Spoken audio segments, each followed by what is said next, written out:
Good afternoon. Welcome to this edition of Faith, Family, and Political Affairs. Today, we are addressing the recent resurgence of lynchings of African Americans across the American South. And civil rights organization called Julian, Julian, named for civil rights icon Julian Bond. This organization documents and litigates cases of, as they call them, modern day lynchings. And we are quite surprised that we have to have an organization charged with such a task. But here we are. Julian has documented more than 70 lynchings between the years of 2000 and 2025. Of course, we are now in 2026, and they are still documenting lynchings. The report of theirs that I saw noted lynchings in states that include Mississippi, Texas, Florida, Georgia, North Carolina, and South Carolina. I believe also Alabama. I'll have to check that. I have a graphic right now running on my Facebook page, Instagram, and Threads page with a graphic that documents Julian's report on lynchings.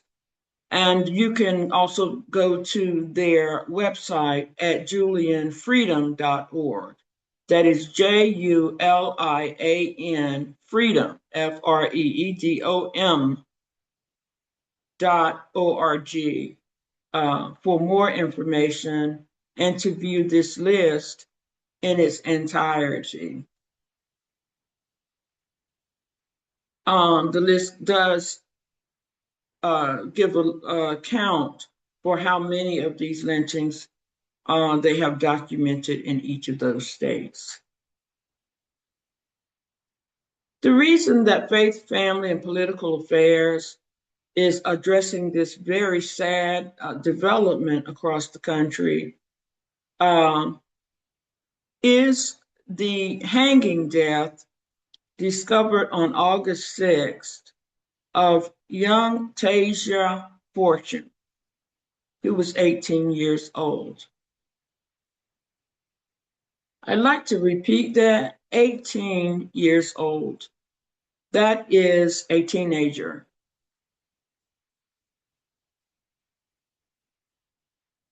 She is the latest that I'm aware of found in Jackson, Mississippi, in an area called Road of Remembrance.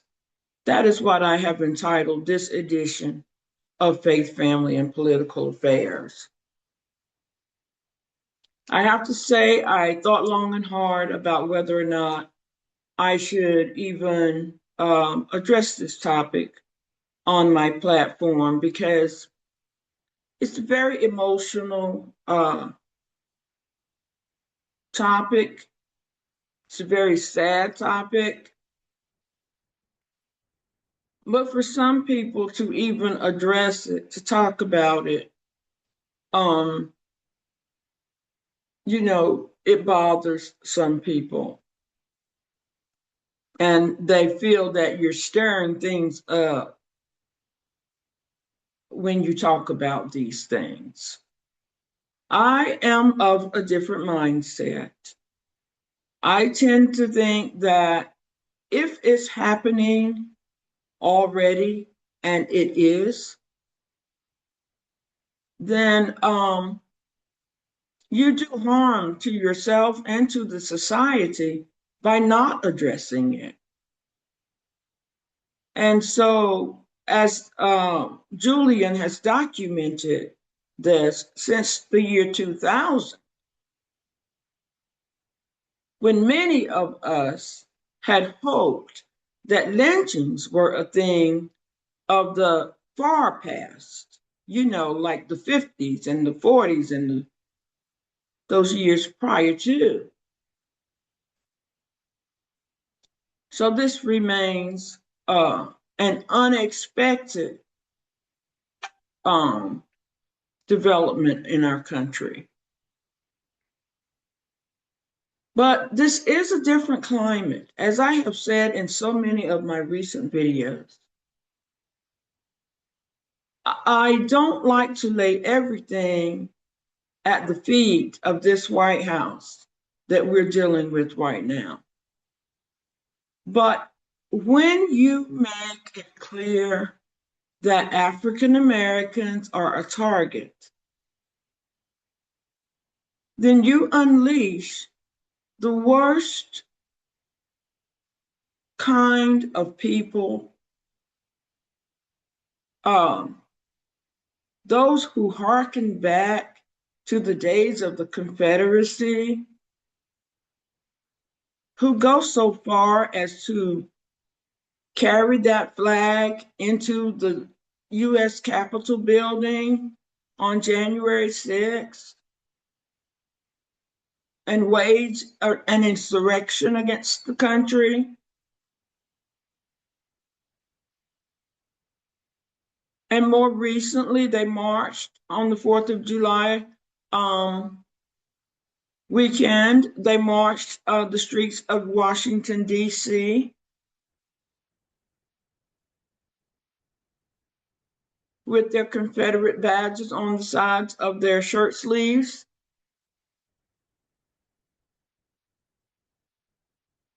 We have the gutting of the Voting Rights Act, which protected the rights of African Americans to cast their ballots as they see fit.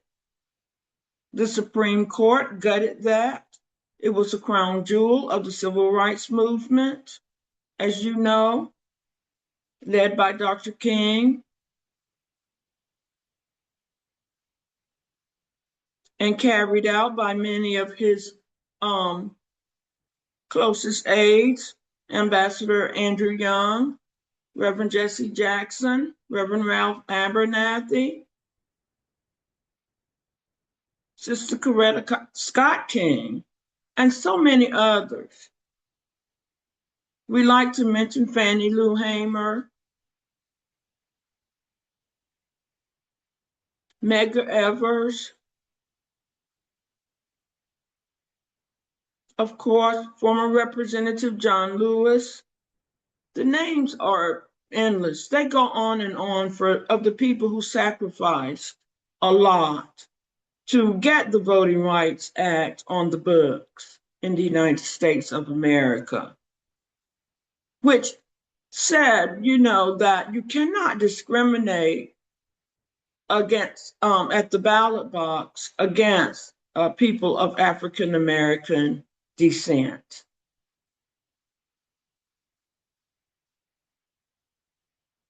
And so these moves by this administration and the Supreme Court being heavily directed by this administration, it is my belief that they are helping to set a climate such as this that effectively makes it unsafe sometimes for African Americans. I will not address the umbrella, which is called people of color. I'm specifically tonight talking about African Americans because this history of lynchings seems to only affect African Americans, those brought to this country in slave ships, and the descendants of those who were brought here on slave ships.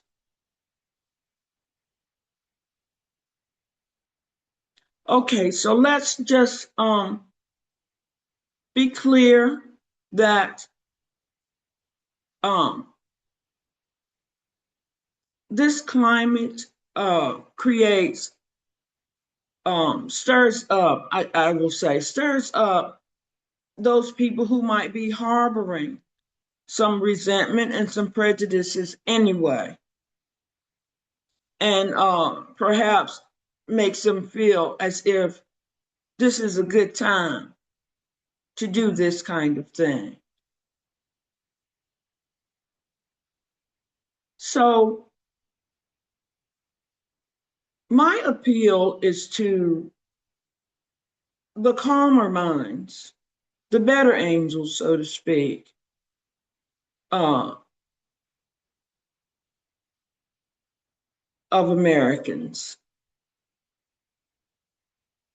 And my appeal is that we do not allow this to become the norm, that we speak out when bodies turn up hanging in trees, that we do not allow uh, these occurrences to be declared suicides. Because as an African American woman, I know that, for one, African Americans in general do not commit suicide. When things get really bad for us, we go to church. Or somebody in our family who knows that we are going through, as we say it, somebody in our family will call the pastor.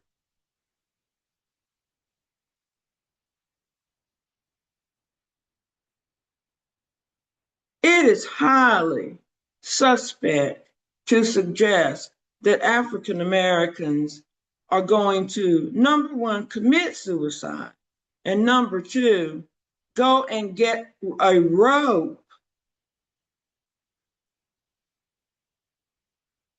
and string it up in a tree and lynch themselves.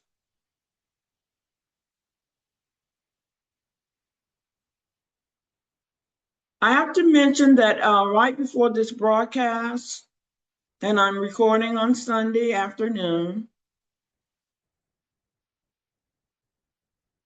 I learned of a suspected lynching in Raleigh, North Carolina.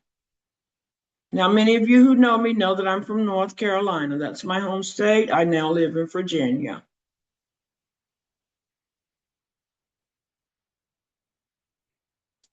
This report came from Taylor, Taylor, Taylor House Publishing. I did not have time to really research it and corroborate the report of Mr. Richard Taylor, but I follow his channel now for about 3 months, and it is always vetted. He gives out credible information. I have not cited anything from his YouTube channel that turned out to not be true. So he was reporting that today. This lynching apparently occurred yesterday while some kind of festival was going on in downtown Raleigh, a Jamaican festival, I believe he said. And not too many blocks away from the festival, this young man, again, I think this young man was 17, was found, his body was found in a tree. Of course, investigations have begun. Mr. Taylor was reporting that uh, some authority has already labeled it as a suicide. And he was trying to find out from the authorities whether or not there would be an investigation into this death. So I will keep my eyes on that, and I will be reporting on it in the coming days. Okay, so I have two videos that discuss lynching, both one in a historical context that I really like. It's a woman just discussing I don't, the community, the fascination of those who perpetrate lynchings. It seemed to be like a community event for them whenever they would have a lynching. And I'm going to let her, she talks about it so clearly in her video that I'm going to share that with you. Her name is Ellie Snyder. She is an author, an artist, and historian. And she gave some very clear steps in the ritual, as she calls it, the ritual of racial terror perpetrated against African Americans through lynching. So I'm going to share that video with you. And then one other comes from democracynow.org. They are on YouTube. And they have an interesting report that came out maybe about 10 years ago about lynchings across America, where some 4,000 lynchings were discussed.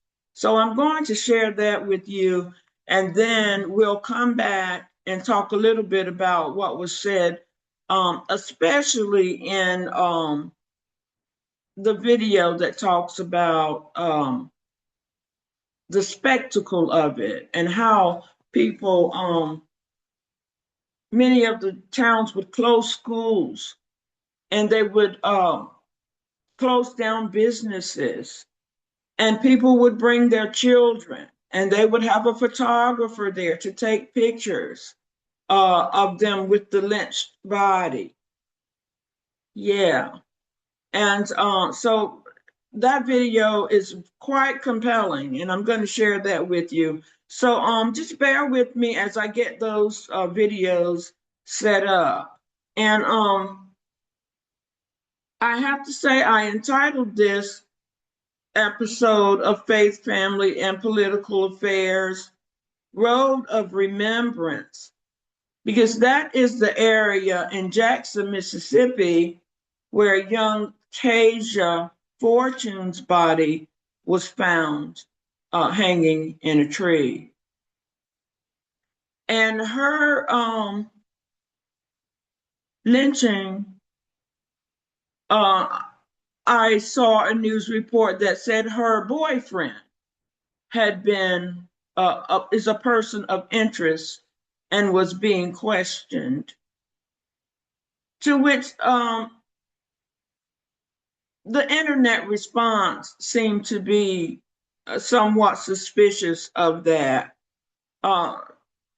particularly African Americans, because it's highly unusual that a boyfriend, an African American male, would lynch his girlfriend. I don't know if I've ever heard of that. But we'll keep our eyes on that development to see what comes of that investigation. But we must say, at least, They did not uh, rule it a suicide, as authorities have often done in these modern day lynchings. So I'm going to share now the Democracy Now! um,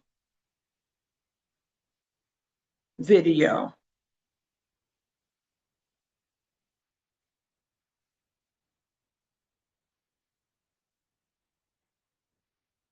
The United States and their legacy today.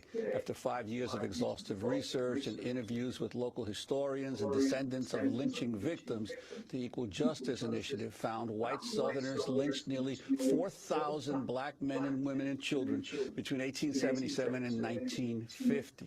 Nearly 700 of those lynchings were previously unaccounted for. The report details a 1916 attack in which a mob lynched Jeff Brown for accidentally bumping into a white girl as he ran to catch a train. In an example from 1940, a crowd lynched Jesse Thornton for not addressing a white police officer as Mr. In many cases, the lynchings were attended by the entire white community in an area. Well, for more, we go to Alabama, one of the 12 southern states profiled in the study, where we're joined by Bryan Stevenson, attorney who's worked on death penalty cases in the Deep South since 1985 and the founder and executive director of the Equal Justice Initiative. The report published Tuesday is titled Lynching in America, Confronting the Legacy of Racial Terror. They're now calling for the placement of historical markers at sites where lynchings occurred. Bryan Stevenson joins us from Montgomery, Alabama. Welcome to Democracy Now!, Bryan. There's a whole discussion again about states' rights. In a moment, we're going to talk to one of the first couples who just got married in Alabama. How does that relate to this horrific study that has been done, or a study about the horrific history of lynching? Well, it relates very directly. I mean, you're absolutely right that this rhetoric of states' rights was precisely what local states asserted when the federal government began asking questions about why these lynchings were being tolerated.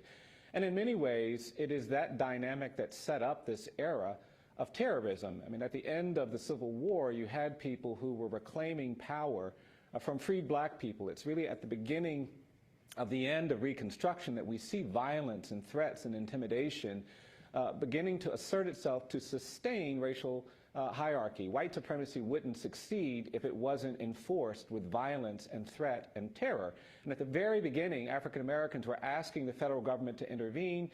They didn't, and the states' rights mindset really took shape during this era when thousands of African Americans were being lynched and menaced and threatened and terrorized with no protection and with tolerance from both state and federal officials. Well, Bryan Stevenson, your report also indicates considerable difference in terms of the intensity of lynching from not only from state to state, but from particular counties. Could you talk about that as well? Sure. I mean, lynching became a really social phenomenon. It became quite intoxicating when people got this power to just abduct folks and to torture them and engage in this carnival-like atmosphere. They became, for want of a better word, bloodthirsty. And you see some of these counties where you have a lynching and then that's followed by 2 or 3 more in a very short period of time. And what was so traumatizing to people of color is that all people of color were the intended targets and victims of these lynchings. This was not an act assigned to someone for committing a crime. As you've described, oftentimes people were being lynched for no criminal accusation at all.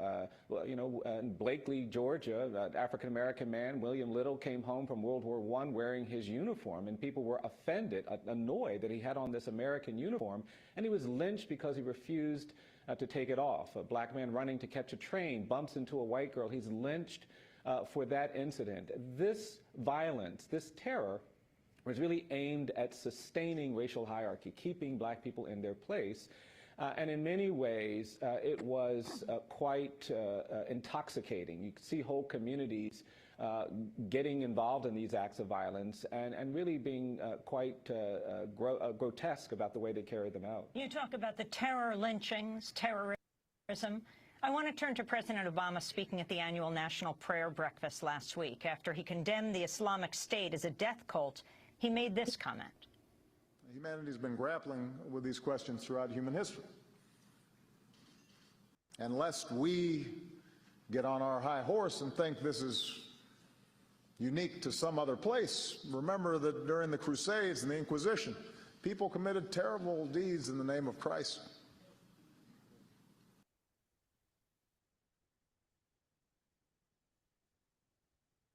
Okay, I'm going to stop that video there. Of course, that is not the end of the video. And I invite you to visit the YouTube channel to get to see that video in its entirety. It is very powerful, and you get to see so much and hear so much more of the reasoning behind the lynchings and the history behind lynchings. And as the attorney Brian Stevenson noted, it was very commonplace for the white supremacists who perpetrated these lynchings. It was quite standard for them to see it as, a fun occasion. As he noted, he called it bloodthirsty. These crowds would be so filled with rage. He noted that they would sometimes move from town to town, um, carrying out more than one lynching. And so the community would come out and participate in these events. So now I'm going to move on to the next video that I mentioned to you. Now this is Ellie Snyder, an artist and author who has documented and done quite a bit of research about the history of, as they call it, racial terror in the United States. This is how she described lynchings, as did Mr. Stevenson. So I'm going to share with you her description of how the people who carried out these horrible acts, how they actually viewed those acts. Lynching. So let me make sure that we are sharing this and that you can hear it. That happens in the dark of the night with a few rogue characters whisk a black person away. This is Ellie Snyder. Murder. And maybe that's what's happening today in the lynchings that are occurring today. But historically, in this country, I think we need to be aware of a different reality. Lynchings in American history of Black people have taken place in a ritualistic way. There's an order to it. And it looks like this. I'll illustrate with the case of Jesse Washington. And Jesse was a 17-year-old kid. He was a farm laborer in Waco, Texas. And Texas was notorious for stuff like this. That was the first part of the ritual. He was accused of murdering a white woman. Her name was Lucy Fryer, and she was his wife. Well, he got a trial. It lasted about an hour, and the jury deliberated for just a couple minutes before they sentenced him to death. And what is this pattern that happens throughout history in all these so-called spectacle lynchings? A crowd storms into the courtroom. They seized Washington and dragged him to town. Sometimes they break the guy out of jail. Sometimes they go to his home and drag him away. And there's the audience in special gatherings. There can be a big crowd. There were 5 to 10,000 people at Jesse Washington's murder. They brought picnics. There were photographers. It was a party. So this was a community event that white people did to bolster white supremacy. Oh, good, we're going to have a lynching, and let's plan for that. We know what goes into a lynching. It's always the same. Bring in the point about this being a family affair. Businesses closed, schools let out, and children were an active part of the lynching scene. This creeps me the fuck.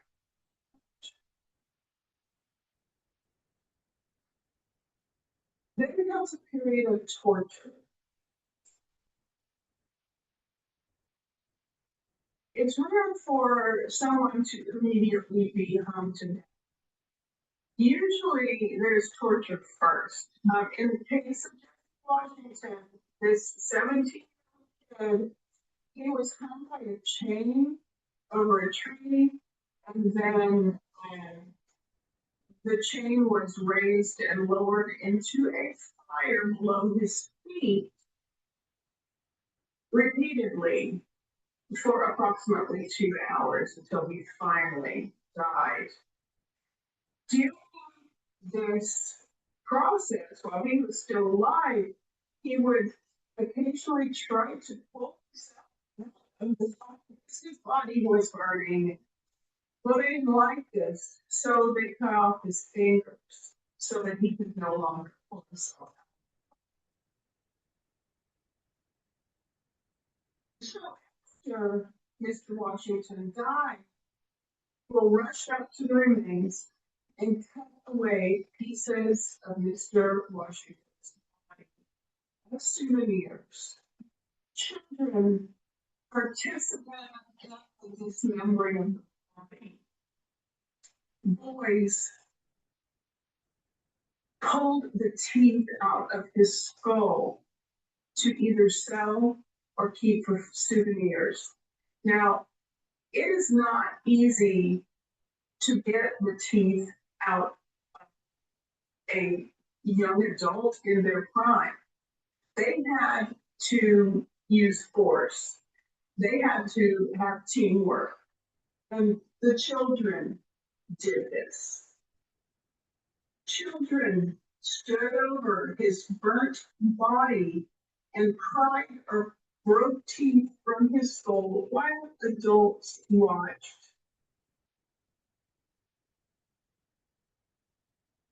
And then after it was all over, the photographers sold the pictures.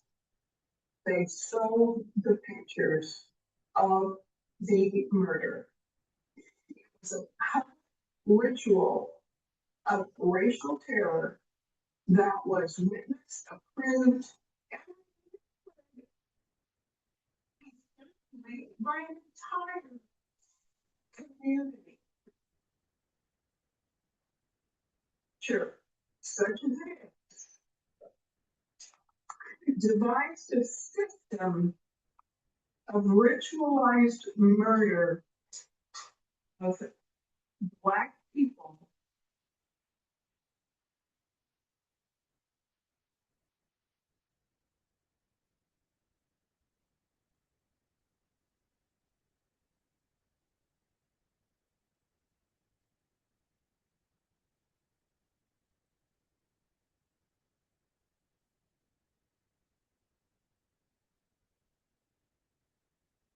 Okay, I hope that I was sharing that. I believe I was. So that again was Ellie Snyder. And you heard her description of these events. What I thought was interesting, sadly interesting, two, number one is that they both agreed, she and the attorney, Brian Stevenson, agreed that these lynchings were community events that families would plan to attend. And they both agreed, too, that sometimes the selection of the person to be lynched was quite random. It was not that someone had committed necessarily any crime. It could certainly be that someone, like with Emmett Till, whistled at a white woman. You notice that Mr. Stevenson noted that William Little had returned from the war and was wearing his uniform, and someone was offended by that. And because he would not take off the uniform as they requested, he was lynched. So it did not have to be an act, a criminal act that these people were responding to when they lynched someone. Also, I think the horrific nature of the ritual, and each of them call lynching racial terror. Remember, the United States has traditionally been against terrorism, foreign or domestic. And lynchings are described as racial terror. But Ms. Snyder noted, and I made note of these because they're so odd, but she says that lynching there's a ritual involved that begins with the accusation.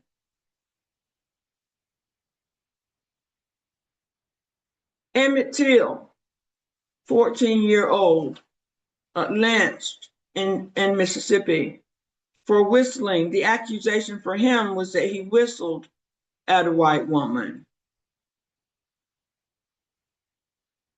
In the Rosewood massacre, where a whole Black town was burned out, people were lynched, children were run out of that town.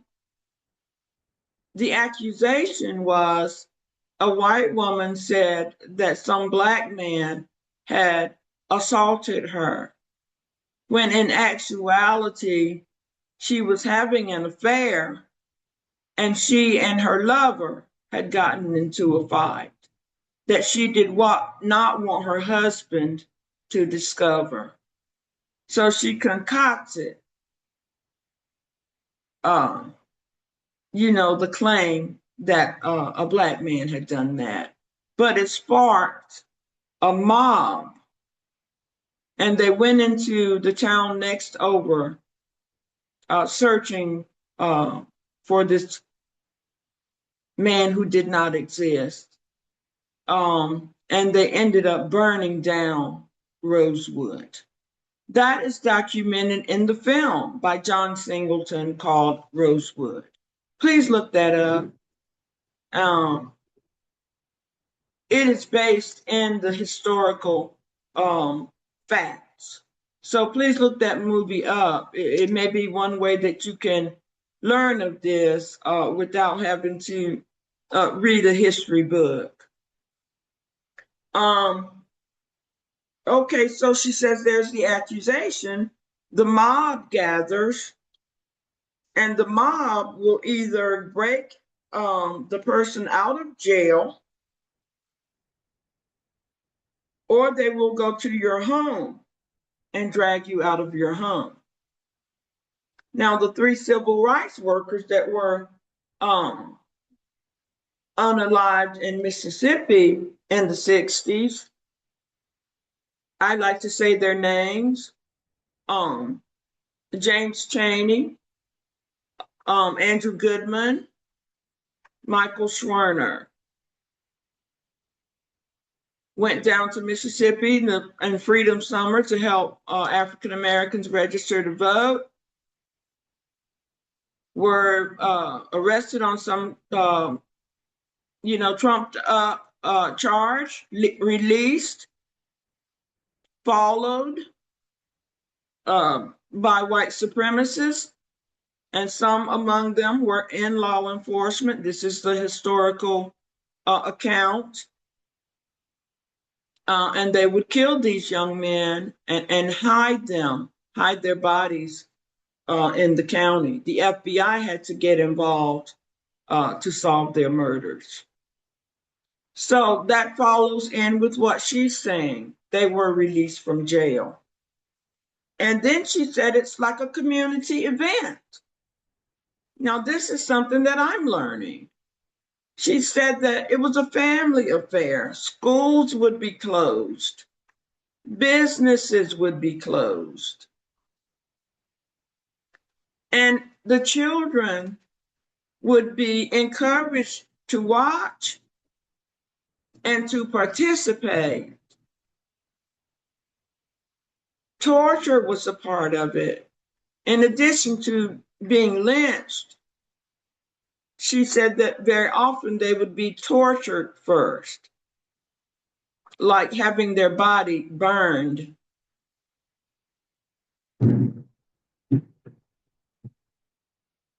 The participation of the young people is especially interesting when you consider that lynchings were happening as late as the 60s. And so if you were 5 around that time, you could be in your 70s right now and have been one of those children to have witnessed that. Do the math. Okay? So we're not as far removed from history as you might think, from this terrible, terrible history, which is why we must be vigilant. When we see this rear its ugly head, we must be vigilant to say no.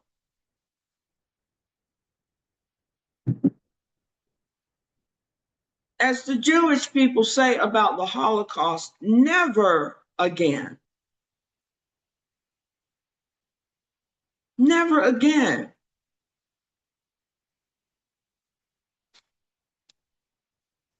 Okay,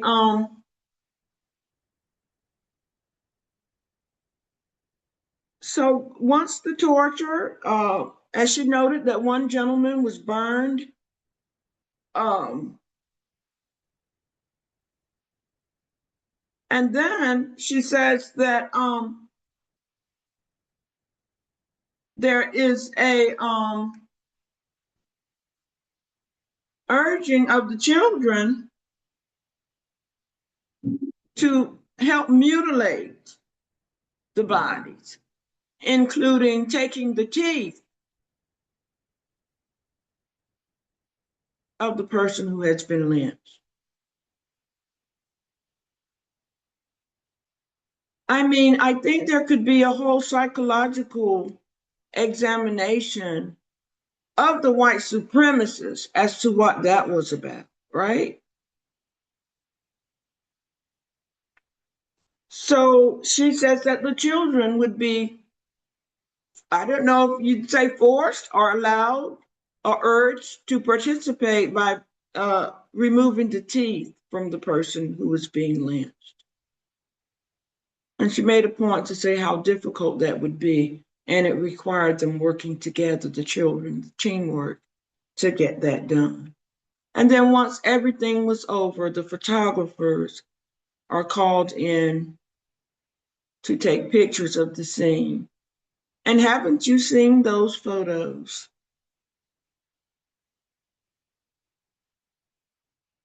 of whites standing next to or in front of a body that has been lynched.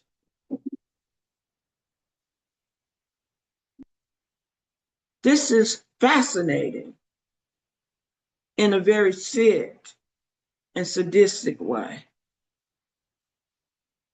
because you would bring your children and then you would document it with pictures.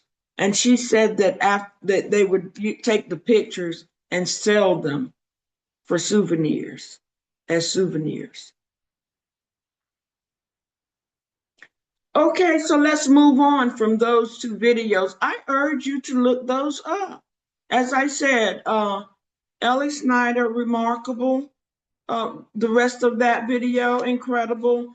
And then the Democracy Now! Video, please look those two up. I'm going to go back now to what led me to do this in the first place. The modern day lynchings. Please look up Julian, Julian, freedom, freedom.org, to find out what Miss Jefferson, Colin Jefferson, is the director of that organization, to find out how you might contribute, donate, or support her efforts to document. She travels to these different states, wherever these lynchings occur, to document them and to see that some of them, as many as can be, are actually taken to court and prosecuted. The sad part of what's happening right now is that many of these modern day lynchings are being quickly declared suicides by law enforcement. And as I mentioned earlier, I'm an African American woman raised in an African American community, and have never heard of anyone lynching himself or herself. Okay, so I just want to urge you to keep your eyes on these developments, and do your part as much as you can to say no. We will not allow this to become acceptable in the United States of America.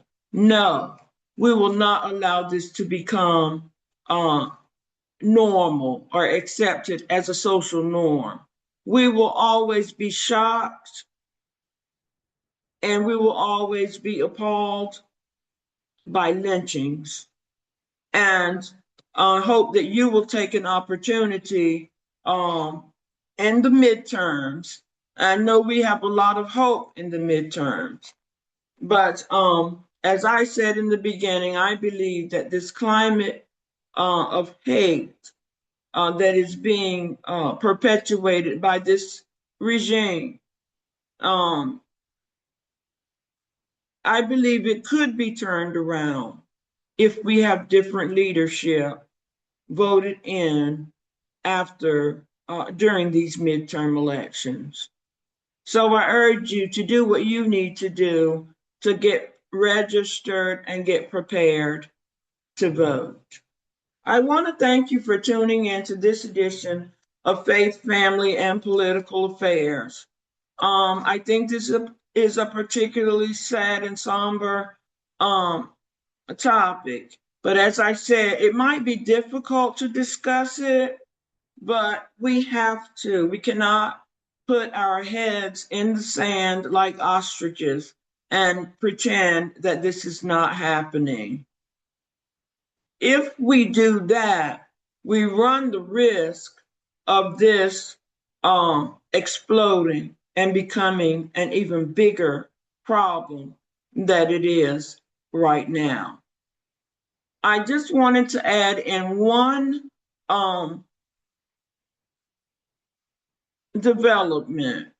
You know, I've mentioned to you before the radio personality Ricky Smiley out of New York. He's on the morning show, and he recently released a video online urging, particularly Black women, but African Americans in general, but especially Black women, to be vigilant when you're out and about right now. We do not want to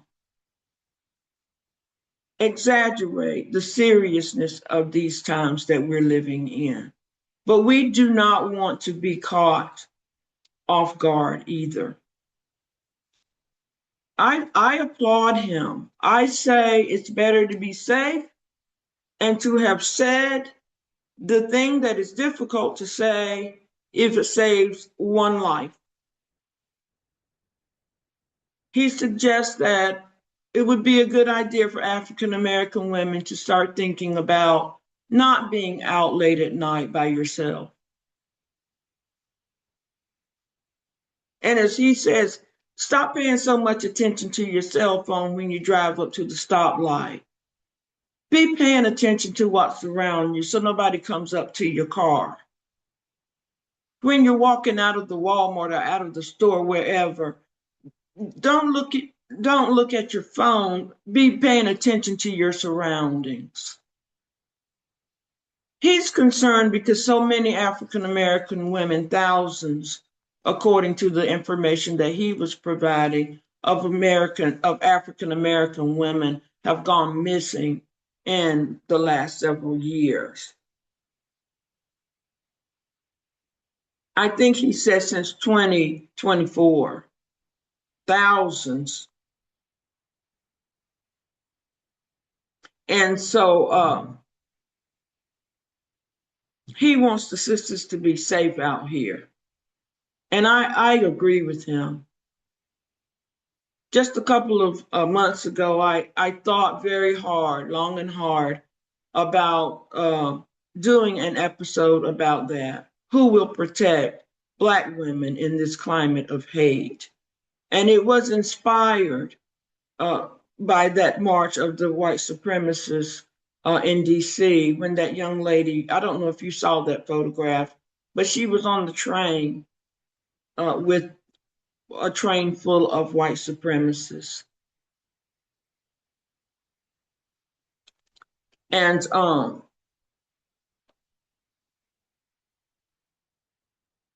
so she looked, as I've said at the time, not afraid, but just surprised. And she looked concerned. So I think that Ricky Smiley has a good point. So many of us are nonviolent. We don't believe in guns. And he was pointing that out. And he was saying it's time for African American women to start thinking about self-defense.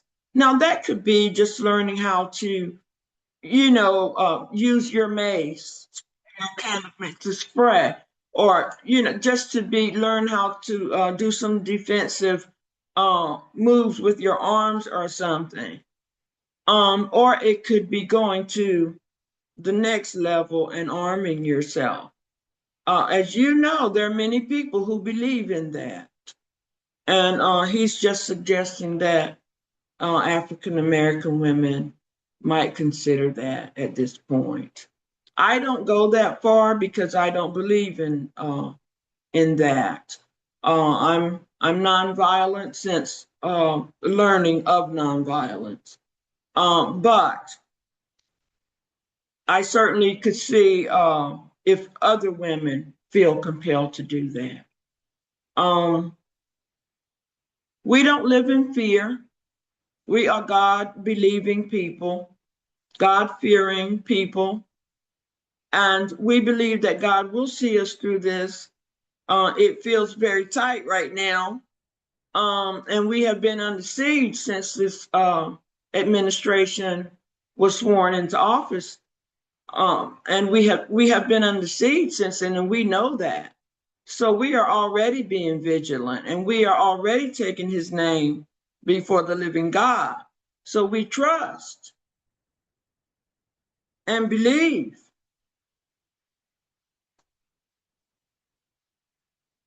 that we will have our protection. We believe that we will be okay. We don't know how America will fare through all of this. We don't know how the democracy, whether it will stand or not. But we believe that African Americans will persist. You know that saying from the civil rights movement. We believe we shall overcome even this regime, even the Trump administration. We believe we shall overcome. I want to thank you for tuning in to this edition of Faith, Family, and Political Affairs. And I want to urge you, keep your eyes open. Keep your head on a swivel, as the young people say, and be safe out there. God bless.